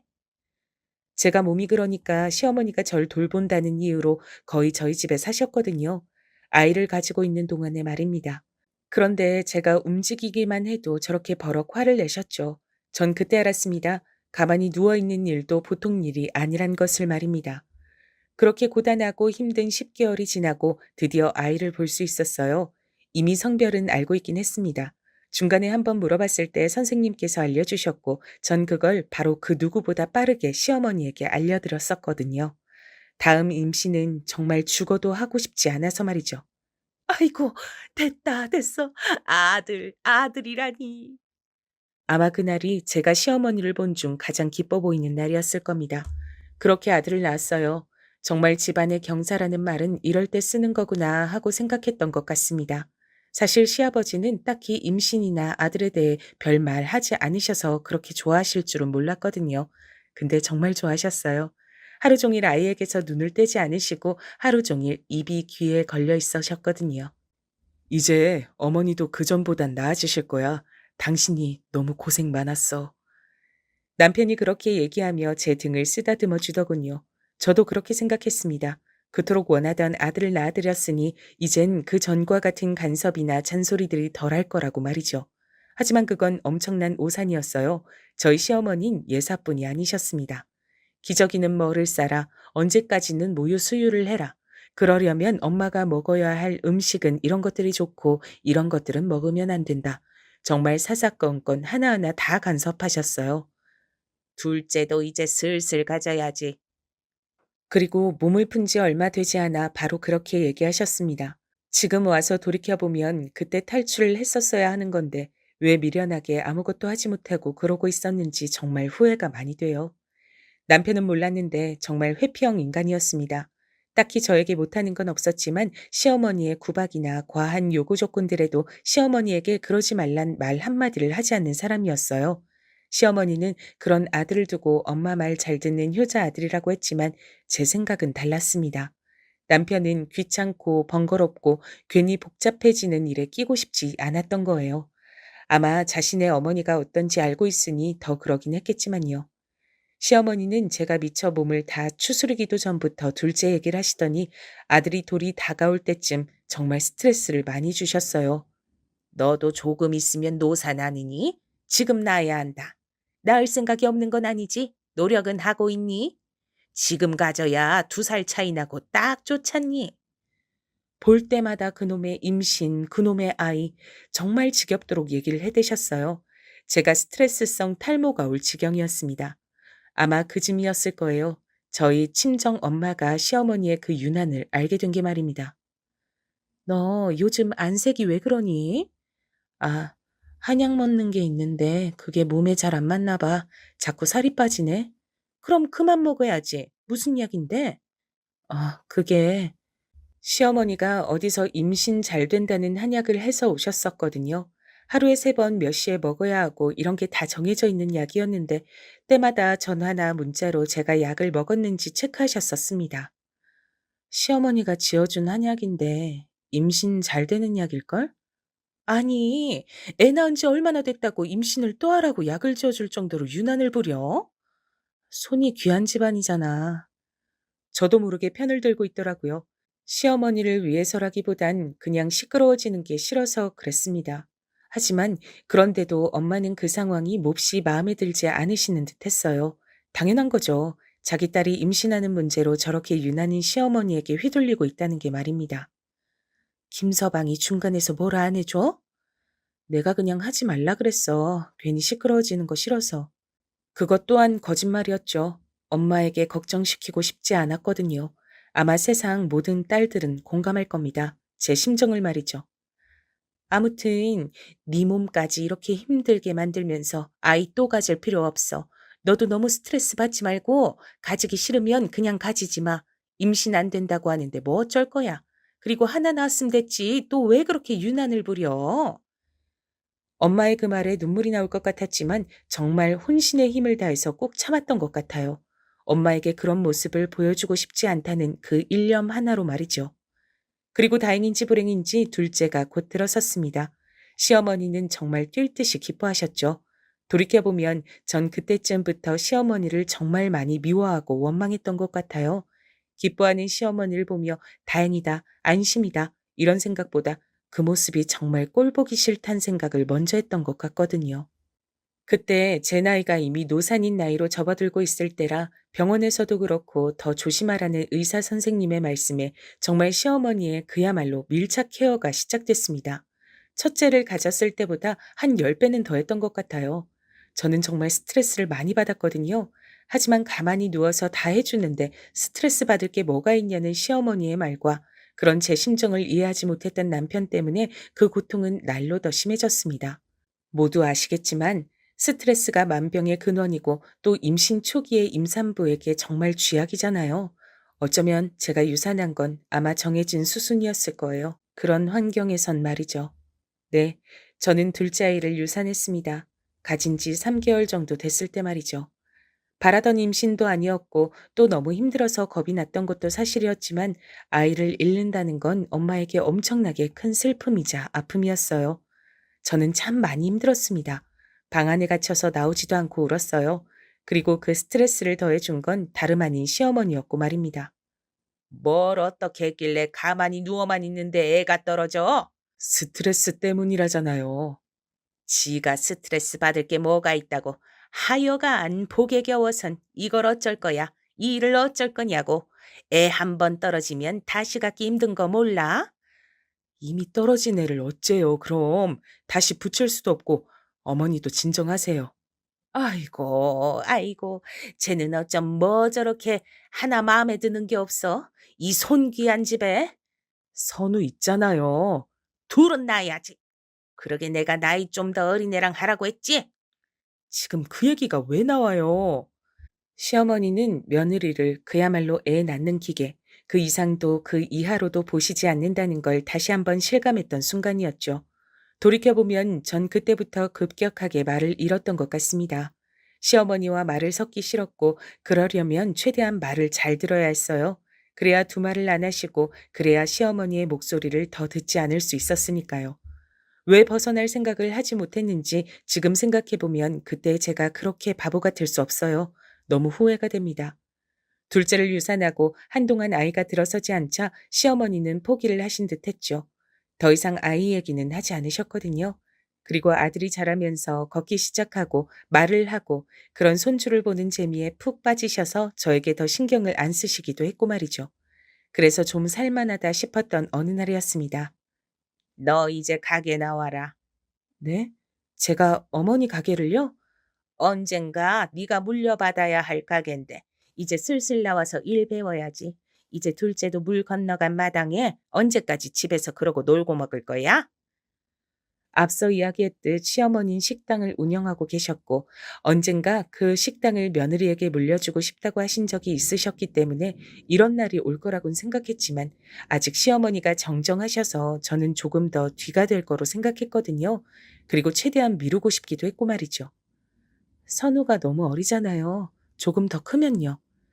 시어머니는 네가 하는 일이 뭐가 있냐. 애는 잘 보는 사람에게 맡기면 되지 않느냐 하는 소리를 하셨지만 이번엔 저도 지지 않았습니다.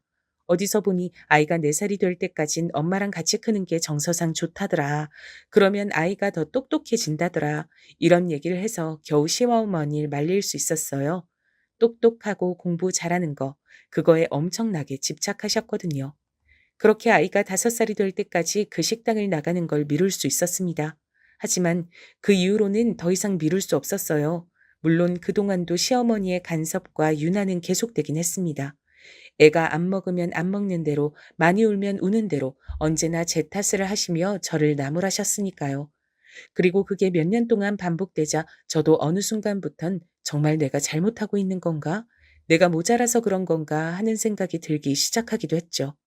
처음엔 분명 시끄럽게 만들고 싶지 않아서 참고 한 귀로 듣고 한 귀로 흘리자 했던 건데 그런 얘기를 몇 년 동안 반복해서 듣다 보니 저도 모르게 안 좋은 일이 생기면 제 탓을 하고 있더라고요. 내가 뭘 잘못했는지, 혹시나 그게 내 탓은 아닌지 하는 것과 같은 말이죠. 나중에 돌이켜보니 그 모든 게 요즘 흔히들 얘기하는 가스라이팅이었던 것 같습니다. 그때는 그런 줄 몰랐는데 말이에요. 아이가 5살이 되고 이제 더는 시어머니 가게에서 일을 하는 것을 미룰 수 없었어요. 그리고 그때 또 시어머니가 어디서 알아온 영어 유치원에 아이를 보내기 시작했던 시점이라 더더욱 아이 핑계를 댈 수가 없었습니다. 그렇게 시어머니의 식당에서 일을 시작하게 됐습니다. 처음엔 지금까지 들어왔던 잔소리나 시어머니의 유난 정도라면 뭐 버틸만 하겠지 하고 생각했던 것 같아요. 하지만 아니었습니다. 식당에서 함께 일하며 하루 종일 붙어 있는 시어머니는 제 상상을 초월하는 분이셨어요. 아까 손님한테 물 제대로 안 가져다 줬지? 너는 할 줄 아는 게 뭐니? 설거지 제대로 하라고 했지? 이게 뭐야? 일이 느는 게 이렇게 더뎌서 널 어디다 쓰니? 너 사회생활은 제대로 한 게 맞지? 어쩜 이렇게 멍청할 수가 있어? 아무렇지 않게 다른 직원들이 다 보는 앞에서 그런 말들을 하셨어요. 인신공격성 발언들 말입니다. 아무리 제가 이제는 세뇌가 되어서 시어머니의 그런 말에 정말 내 탓인가? 내가 모자란가? 하는 생각을 한다고 해도 저도 사람인데 남들 앞에서 그런 소리를 들으면 당연히 부끄럽고 수치심을 느끼잖아요. 그래서 하루는 참지 못하고 울었습니다. 하지만 시어머니는 우는 저를 더 나무랐어요. 지금 생각하면 그건 나무라거나 혼을 낸 수준이 아니라 모욕이었습니다. 할 줄 아는 거 하나도 없는 애가 이 정도 말 들었다고 울어? 너 그래서 장사는 어떻게 할래? 이거 꽁으로 물려받을 생각이었니? 어? 양심이 있어야 할 거 아니야? 저는 단 한 번도 시어머니의 가게를 물려받겠다 먼저 얘기를 한 적이 없어요. 먼저 그렇게 장사가 잘 되는 가게를 남한테 물려줄 수도 없고 또 멀쩡히 회사 잘 다니는 아들을 이런 험한 일 시키고 싶지 않다고 한 건 모두 다 시어머니였어요. 저는 아무래도 장사가 적성에 맞지 않는 것 같아요. 그 말에 소리를 확 지르시더군요. 어찌나 그 소리가 컸던지 퇴근 준비를 하던 주방 식구들도 다 들을 정도였습니다. 적성? 아이고, 배가 쳐 불렀구나, 니가. 적성 맞춰서 일을 하고 돈을 버는 사람들이 얼마나 되니? 어? 너는 편하게 네 남편이 벌어다 주는 돈으로 호의호식하면서 살 생각이었나 본데 난 그 꼴 못 본다. 어디서 이게 적성 타령을 해? 제가 집에서 노는 것 같으시면 그냥 다시 취직을 할게요. 너 지금 나한테 반항하니? 아니, 그게 아니고 정말 너무 고통스러웠거든요. 적성에 맞지 않는 일을 하나하나 꼬투리 잡히고 혼이 나가면서 하는 게 여간 힘든 일이 아니었습니다. 너무 힘들었어요. 식당 일도 식당 일이지만 하루 종일 감시하듯 저를 보는 시어머니의 그 눈도 정말 힘들었습니다. 사장님이 원래 보통이 아니시긴 한데 며느리를 더 세게 잡으시네. 그 식당에서 제일 오래 일했다던 직원이 저에게 다가와 커피를 주면서 얘기하더군요. 원래 직원들도 많이 잡으시는 편이긴 해. 그래서 여기 오래 일한 사람이 몇 명 없잖아. 그러고 보니 시어머니의 식당은 장사가 잘 되는 유명한 식당인 것 치곤 직원이 굉장히 빨리 많이 바뀌는 편이긴 했거든요. 그게 다 시어머니가 직원들을 못 살게 굴어서 그런 것 같더라고요.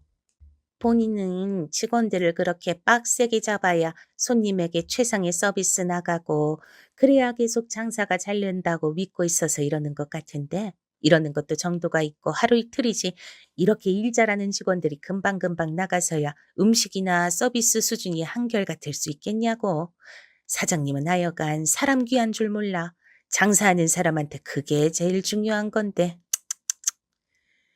그 직원분도 몇 번이나 그만두려고 하셨지만 그때마다 시어머니가 붙잡은 것 같더라고요. 안 그래도 사람이 자주 바뀌는데 제일 오래 일하셔서 시스템을 다 아시는 분이 그만두면 아무래도 운영에 차질이 생길 수밖에 없으니까요.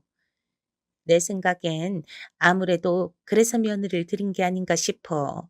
자기가 아무리 저렇게 지랄해도 그만두지 못할 거 아니야, 며느리는. 듣고 보니 정말 그런 것 같다는 생각이 들더군요. 저에게 식당을 물려주고 뭐 그런 얘긴 사실 겉만 번지르르한 핑계에 불과하고 하도 직원들이 자주 바뀌고 많이 바뀌다 보니 식당의 맛과 서비스의 수준이 한결같이 유지되기가 힘이 들고 그로 인해 요즘 매출이 조금씩 줄어드는 중이라고 말이죠. 자기가 바뀔 생각 안 하고 이런 못될 생각이나 하고 있으니 하여간 저 사람 참 안 바뀌어. 시어머니네 가게에서 근 10년을 일하시는 분이 이제 일을 막 시작한 며느리에게 자기 사장 흉을 볼 정도면 시어머니는 정말 사람 관리를 못하고 있는 게 분명했습니다. 그것만 봐도 이 식당은 오래 유지되긴 글른 것 같았어요. 물론 시어머니 본인만 몰랐지 말입니다. 하지만 전 그런 구체적인 생각보다도 지금 당장 제가 못 견디게 힘든 게 더 컸기 때문에 어느 날은 남편에게 얘기를 했어요. 나 도저히 어머니 가게 일 못하겠어. 장사도 너무 적성에 안 맞고 하루 종일 어머님께 감시당하는 것 같은 것도 너무 스트레스야. 전 제가 그렇게 얘기하면 남편이 제 편을 들어주고 그래도 시어머니에게 한 번쯤은 말을 해줄 줄 알았거든요. 하지만 그건 저의 엄청난 착각이었습니다. 남편은 제가 힘든 것 따윈 안중에도 없는 듯 했어요. 여보, 어머니 식당 한 달 순수익이 얼만 줄 알아? 갑자기 그 얘기가 여기서 왜 나와? 아, 그걸 나중에 당신이 물려받을 건데 당연히 얘기해야지. 어머니 식당으로만 나보다 한 달에 내 월급 2배는 버셔. 어머니가 그 일을 하시면 몇 년이나 더 하시겠어. 그 몇 년만 참아. 그보다 더한 보험이 어딨다고 배부른 소리를 하고 있어. 저보고 배부른 소리라고 하더군요. 저는 당장 죽을 것만 같이 괴로운데 말이죠. 전 그날 이후로 남편에게 그 얘기를 하는 것을 관뒀습니다. 그리고 머리를 아예 비우고 기계처럼 가게에서 일만 했어요. 어머니가 무슨 욕을 하셔도 저건 사람이 하는 말이 아니다 하는 생각을 하면서 말이죠. 그렇게 1년을 버텼습니다. 저는 나름 잘 버티고 있다고 생각했는데 오랜만에 보는 사람들마다 저를 걱정했어요. 야, 너 얼굴이 왜 그래? 식당 일 많이 힘들어? 어? 나 힘든가? 전 제가 힘든 줄도 모르는 상태까지 되었고 말이죠. 겉으로 보기에만 그랬던 게 아니었습니다. 친구들은 제가 사람도 변한 것 같다고 하더라고요. 너 좀 변한 것 같아. 내가? 어디가? 그전엔 무슨 말을 해도 공감도 잘해주고 잘 웃었는데 지금은 꼭 감정이 없는 사람 같이 표정도 없고. 사실 그 얘긴 엄마에게서도 들었었거든요.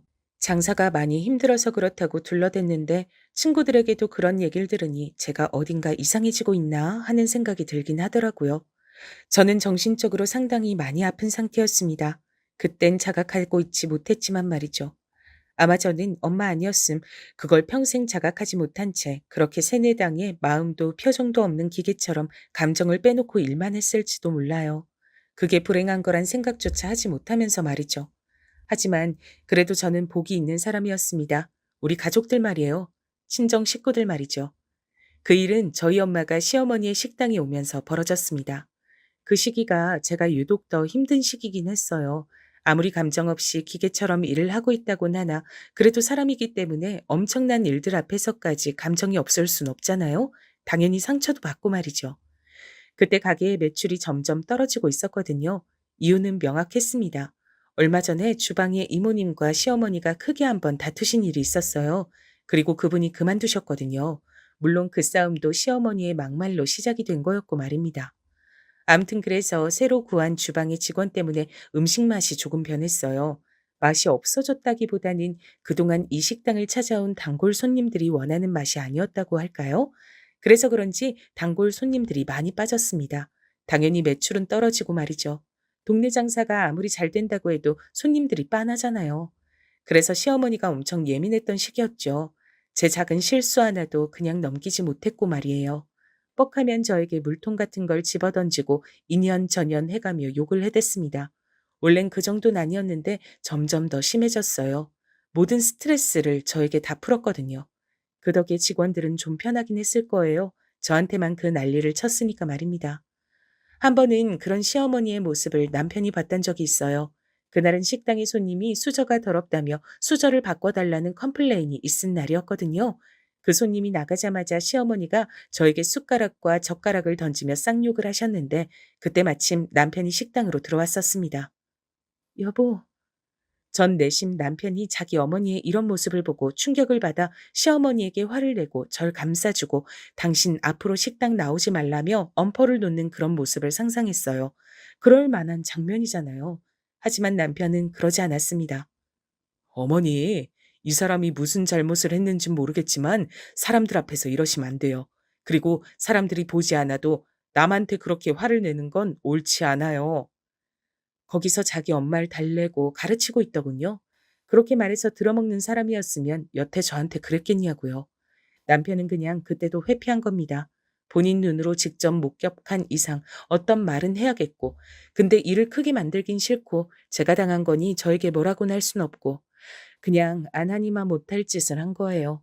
전 그 이후로 남편에게 모든 신뢰를 잃었고 더 이상 남편이 의지가 된다는 생각을 단 하나도 하지 않게 됐거든요. 그냥 한 지붕 아래 사는 남자 사람, 그 이상도 이하도 아닌 존재가 돼버린 겁니다. 지금 생각하니 참 바보 같네요. 그 지경이 됐는데도 저는 왜 거기서 탈출하지 못하고 그렇게 당하고만 있었을까요? 세뇌가 이래서 무서운가 봅니다. 멀쩡했던 저 같은 사람도 그렇게 바보같이 만든 거 보면 말이죠. 그런 저를 그곳에서 탈출시켜 준 건 다름 아닌 우리 가족이었어요. 제 식구들 말입니다. 제가 그때쯤 너무 스트레스가 극심해서 엄마의 전화도 받지 않고 연락도 하지 않았거든요.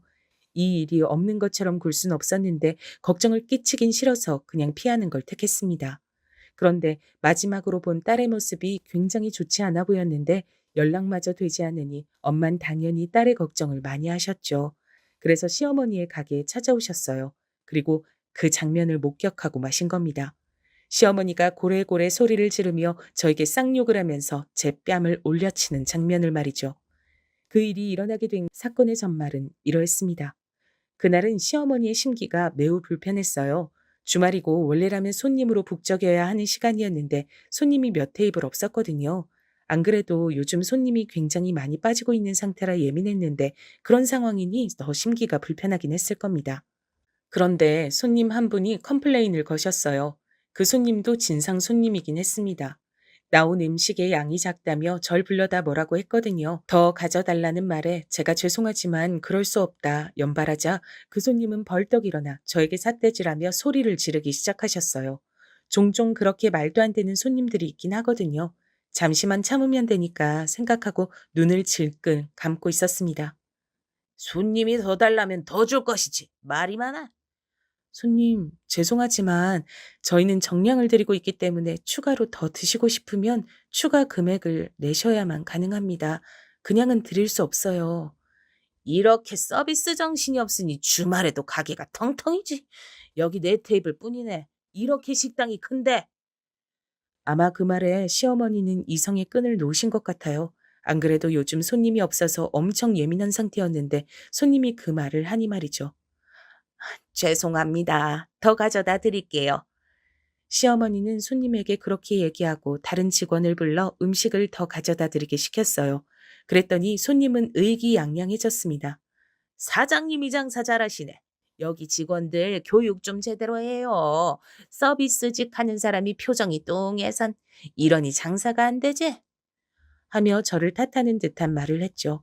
시어머니는 그런 손님에게 알겠다고 하며 고개를 한 번 더 숙인 뒤 절 옆으로 끌고 나오셨습니다. 그리고 순식간이었어요. 제 뺨을 올려친 게 말입니다. 짝 하는 소리가 식당 전체에 울려 퍼지고 저는 아픈 것보다 놀라서 고개를 번쩍 들어 시어머니를 바라봤습니다. 시어머니의 표정을 보니 화가 아주 제대로 나서 이성을 잃은 것 같아 보였어요. 니년이 내 식당을 아주 다 말아먹으려고. 내가 생각해보니 우리 가게 매출 떨어진 것도 니년 들어오고 나서부터야. 말도 안 되는 소리였습니다. 주변에 다른 식당들이 생기면서 매출이 점점 떨어지고 있던 차에 주방 이모님이 그만두시면서 맛이 변해서 그렇다는 건 오는 단골 손님마다 하던 말이었어요. 제가 억울해서 뭔가를 말하려던 차에 오히려 그 무례한 손님이 당황한 듯 말을 했어요. 아니, 그렇게까지 하실 필요는 없는데. 진상 손님이 말릴 정도니 말 다 한 거죠 뭐. 하지만 시어머니는 그만둘 생각이 없어 보이셨습니다. 이 기회에 얘 정신머리 좀 제대로 잡는 거니까 손님은 신경 쓰지 않으셔도 돼. 그때였습니다. 엄청나게 큰 소리로 마치 문이 부서질 듯 세게 열렸어요. 가게 입구 쪽이 다 유리로 되어 있어서 진짜 마음만 먹으면 부서질 수 있긴 하거든요. 모든 이의 시선에 그 엄청난 소리를 낸 문 쪽으로 향했습니다. 다행히 문은 부서지지 않긴 했더군요. 하지만 전 그보다 더한 충격으로 그 자리에 굳을 수밖에 없었어요. 그 엄청난 소리를 내며 가게 안으로 들어온 건 다름 아닌 저희 엄마였기 때문입니다. 이게 지금 뭐 하는 짓이야? 저희 엄마가 원래도 성량이 좀 좋긴 하시거든요. 근데 작정하고 소리를 질렀으니 귀가 아플 지경의 큰 소리긴 했습니다. 식당의 모든 사람들이 정말 그야말로 화들짝 놀랄 만큼 말입니다. 그리고 가장 놀란 사람은 저와 시어머니였어요. 전 그 자리에서 굳었고 시어머니 또한 마찬가지였습니다. 그리고 곧 말을 더듬기 시작하셨어요. 제가 시어머니를 본 역사상 가장 당황한 모습이었거든요. 사돈, 여긴 어떻게? 내가 지금 여길 어떻게 왔는지가 중요해요? 네? 엄마는 그렇게 말하며 재빨리 저에게 다가와 제 손목을 당겨 자신의 뒤로 절 끌었습니다. 마치 지켜주듯 말이죠. 엄마의 그 행동 하나에 울컥 눈물이 나올 것 같았어요. 그러면 안 될 것 같아 입술을 꽉 깨물었습니다. 방금 그건 오해가 아니져도 그럴만해서. 어디가 어떻게 그럴만하면 며느리한테 2년 전년 해대면서 뺨을 올려치는데요. 얼마나 그럴만하면. 엄마는 말을 하다가 도저히 참을 수가 없다는 듯 다시 소리를 버럭 질렀고 그 소리에 식당 안에 있던 손님들은 다시 한번 놀라는 듯 했습니다. 사실 평소에 저라면 거기서 엄마를 뜯어말리고 나중에 얘기하자고 했을 것 같았지만 그날은 도저히 그럴 마음이 생기지 않았어요. 저도 굉장히 많이 지쳐 있었던 것 같습니다. 사돈, 일단 진정하시고. 내가 지금 진정하게 생겼어요? 네? 그러더니 엄마가 절 돌아보며 말했습니다. 너 지금 당장 네 남편한테 전화해. 얼른! 제가 우물쭈물하고 있자 얼른이라고 한 번 더 소리쳤어요. 전 바로 전화를 했습니다. 무슨 일이냐고 묻는 남편에게 일단 빨리 오라고만 다급하게 얘기를 했죠. 남편은 알겠다고 하고 끊더군요. 사돈, 일을 크게 만들지 마시고. 저 지금 일 크게 만들려고 이러는 건데요. 엄만 그렇게 이야기하고 바로 어디론가 전화했습니다. 어디로 하나 싶었는데 곧 알 수 있었죠. 네, 거기 경찰서죠? 여기. 바로 경찰에 전화한 겁니다. 여기 직원이 사장한테 폭행당했으니 얼른 오라고 말이죠. 시어머니는 벙치셨어요. 가게 안에 모든 사람이 놀라서 엄마를 바라봤습니다. 아니, 사돈, 지금 뭐 하시는 거예요? 뭘 하긴요. 보고도 모르세요? 그렇게 멍청하셔서 장사는 어떻게 하세요? 경찰에 신고한 거잖아요. 아니, 그 말이 아니잖아요. 무슨 이런 일로 신고를. 이런 일? 지금 내 딸을 그렇게 무자비하게 때려놓고 지금 이런 일이라고 했어요? 네? 다시 한번 엄마가 큰 소리로 화를 내셨습니다. 어느새 가게 안 손님들은 모두 저희를 구경하고 있었죠. 아마 저라도 그랬을 겁니다. 남편보다 경찰이 먼저 도착했습니다. 경찰은 가족끼리 일어난 일이라는 거에 1차로 당황하고 수습하려 했지만 엄만 당장 CCTV에 제가 맞는 장병부터 확보해달라고 단호하게 얘기했어요. 그렇게 경찰이 CCTV를 확보했다고 하자마자 남편이 가게 안으로 들어왔습니다. 그리고 눈앞의 광경에 상당히 놀란 듯 보였죠. 아니, 이게 무슨... 자네 알았나 몰랐나? 무슨 말씀이신지... 내 딸이 여기서 이렇게 폭행당해가면서 2년 전년이라는 쌍욕 들어가면서 일하고 있다는 거 알았나 몰랐나? 엄마의 그 무서운 말투에 남편이 순간적으로 진실을 얘기했죠. 원래라면 생각을 하고 자기 유리한 대로 얘기를 했을 테지만 그땐 상당히 당황해서 이성적으로 그런 걸 판단할 여유가 없었던 것 같습니다. 엄마, 또 그러셨어요? 제가 앞으로는 그러시지 말라고 했잖아요. 하고 말이죠. 아, 이런 일이 전에도 또 있었단 얘기네요. 그제야 경찰이 조금 심각하게 받아들이는 듯 했어요. 남편이 뭔가 아차 하는 얼굴로 경찰을 바라봤습니다. 엄마는 눈을 감고 화를 사귀는 듯 했죠. 나중에 엄마에게 들었는데 엄만 그때 굉장히 필사적으로 참고 있으신 거였습니다. 남편이든 시어머니든 누군가를 때리지 않기 위해서 말이죠. 성질 같아선 그 가게에 불을 지르고 싶으셨다고 하더군요. 여보, 장모님, 일단 진정하시고. 이 집안 사람들은 단체로 진정할 일이 아닌 거에 왜 자꾸 진정하래? 내가 지금 진정하게 생겼나? 어? 여기서 진정하면 그게 제정신이 아닌 거 아닌가? 내 딸이 내 눈앞에서 그런 취급당하며 맞았는데. 엄마의 그 말에 남편이 입을 다물었습니다. 그러곤 곤란하게 됐다는 얼굴로 한숨을 쉬었어요. 지금 깨달으신 분 있으신가요? 남편은 가게에 들어와서 그 얘기를 들은 뒤 단 한 번도 저에게 괜찮냐는 말을 하지 않았습니다. 그저 이 상황을 어떻게 수습해야 할지에 급급할 뿐이었죠. 그건 엄마도 눈치를 챈 것 같더군요. 자기 부인이 맞았단 말을 듣고도 장모라는 사람이 이렇게 눈이 뒤집혀서 화를 내면 엄청난 짓을 당했다는 걸 알 텐데도 자네는 여기 들어와서 단 한 번도 내 딸한테 괜찮은지 묻지 않았어. 이것만 봐도 알 수 있겠네. 우리 딸이 이 집구석에서 어떤 취급받으면서 여태 살았는지. 난 더 이상 이 집구석에 우리 딸 두고 갈 생각 없어. 엄마의 그 말에 그동안 참았던 눈물이 터져 나왔습니다. 말 그대로 눈물이 터져 나왔어요. 정말 사람이 이렇게 울 수도 있구나 싶을 만큼 펑펑 울었습니다. 쓰러질 만큼 말이죠. 그렇게 울고 있으니 아까 저에게 시비를 걸었던 진상 손님이 저에게 사과하러 오더군요. 아유, 죄송합니다. 저도 다짜고짜 뺨을 때리셔서 당황했어요. 그렇게까지 하실 일이 아닌데 혹시 뭐 진술이나 이런 게 필요하면 다 협조하겠습니다. 그 진상 손님마저 나설 만큼이면 저희 시어머니가 어느 정도였는지 아실 수 있겠죠? 아무튼 저는 바로 병원으로 가 수액을 맞고 맞은 부분에 대한 진단서를 끊은 뒤 이미 경찰서로 갔습니다. 남편과 시어머니는 이미 진술하고 있었고요. 엄만 동생에게 전화해 아들을 친정집으로 데리고 가라고 시켰어요. 전 경찰서에서 그간 있었던 일을 다 진술하고 시어머니를 폭행죄로 바로 고소했습니다. 물론 그 자리에서 바로 처벌이 되거나 하는 건 아니라 사건 경위서 같은 것만 쓰고 나왔지만 말이죠. 경찰서를 나오는데 남편이 그러더군요. 당신 나랑 안 살 거야? 그럼 당신이랑 살 건데 내가 이러겠니? 경찰서에 앉아서 진술하면서 제가 그동안 얼마나 바보같이 살아왔는지, 이렇게 사는 게 얼마나 힘들고 답답했는지 깨닫게 됐거든요. 다시는 그 집구석으로 들어가고 싶지 않았습니다. 생각만 해도 숨이 막힐 것 같았어요. 여태 제가 버티고 있었던 게 용할 만큼 말입니다. 시어머니는 저에게 한마디도 하지 않으셨어요. 자신이 무슨 말을 하든 불리하게 작용한다는 것을 순식간에 깨달으신 듯 하더군요. 아무튼 그렇게 그날은 마무리됐죠. 집으로 가서 그간 있었던 일을 얘기하며 한 번 더 울었고 바로 다음 날 엄마의 아는 분을 변호사로 선임하고 이혼 소송을 진행했습니다. 그간 저에게 해오신 악행들이 꽤 증거가 많이 남아 있더라고요.